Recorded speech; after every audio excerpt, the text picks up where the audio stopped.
కేవలం 7,999 up to 10 kgs వరకు బరువు తగ్గి అధిక బరువు నుంచి వచ్చే ప్రధాన సమస్యలను దూరం చేసుకోండి. వైద్య ఆరోగ్య శాఖ మంత్రి సొంత జిల్లాలోని ఆ శాఖ అధికారులకు తీరు విమర్శలకు తావిస్తోంది. మృతుడి కుటుంబానికి ఇవ్వాల్సిన పరిహారాన్ని DMHO కాజేయడంపై విమర్శలు వెల్లువెత్తుతున్నాయి. ఇంతకీ సంగారెడ్డి జిల్లాలో ఏం జరుగుతోంది? సంగారెడ్డి జిల్లాలో కొందరు వైద్యశాఖ అధికారుల తీరు ఆ శాఖకు చెడ్డ పేరు తెస్తోంది. ముఖ్యంగా ఇటీవల జరిగిన కొన్ని సంఘటనలు హాట్ టాపిక్గా మారాయి. స్వయంగా రాష్ట్ర వైద్య ఆరోగ్య శాఖ మంత్రి దామోదర రాజనరసింహ ఇలాఖాలోనే పరిస్థితి ఇలా ఉంటే రాష్ట్రంలో మిగతా ప్రాంతాల్లో పరిస్థితి ఏమిటనే చర్చకు తావిస్తోంది. సంగారెడ్డి జిల్లాలోని మాతా శిశు కేంద్రంలో రోజు పదుల సంఖ్యలో ప్రసవాలు జరుగుతూ ఉంటాయి.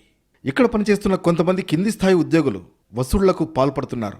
డెలివరీ అనంతరం బంధువుల నుంచి డబ్బు వసూలు చేస్తున్నారు. ఇష్టం కొద్దీ ఇస్తే తీసుకోవాలి, కానీ రేట్ ఫిక్స్ చేసి దౌర్జన్యంగా వసూలు చేస్తుండటంపై విమర్శలకు తావిస్తోంది.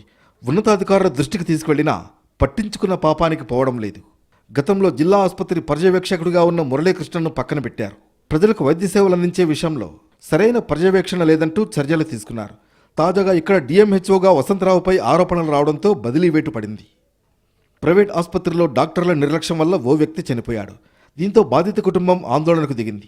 దీంతో మంత్రి దామోదర రాజనరసింహ చొరవతో మృతుడి కుటుంబానికి 25 లక్షల రూపాయల పరిహారంగా ఇచ్చేందుకు ఆసుపత్రి యాజమాన్యం అంగీకరించింది.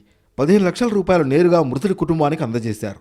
మిగిలిన 10 లక్షలు DMHO వసంతరావుకు అప్పజెప్పింది ఆసుపత్రి యాజమాన్యం.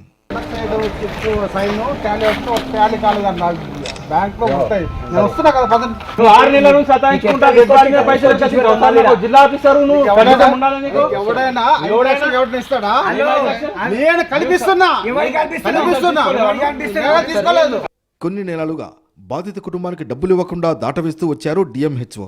ఇంతలో ట్రాన్స్ఫర్ కావడంతో డబ్బుల కోసం పట్టుబట్టారు. దీంతో 5 లక్షల రూపాయలు ఇచ్చి మిగతా 5 లక్షలు ఈ నెల 10లోగా ఇస్తానని హామీ ఇవ్వడంతో శాంతించారు.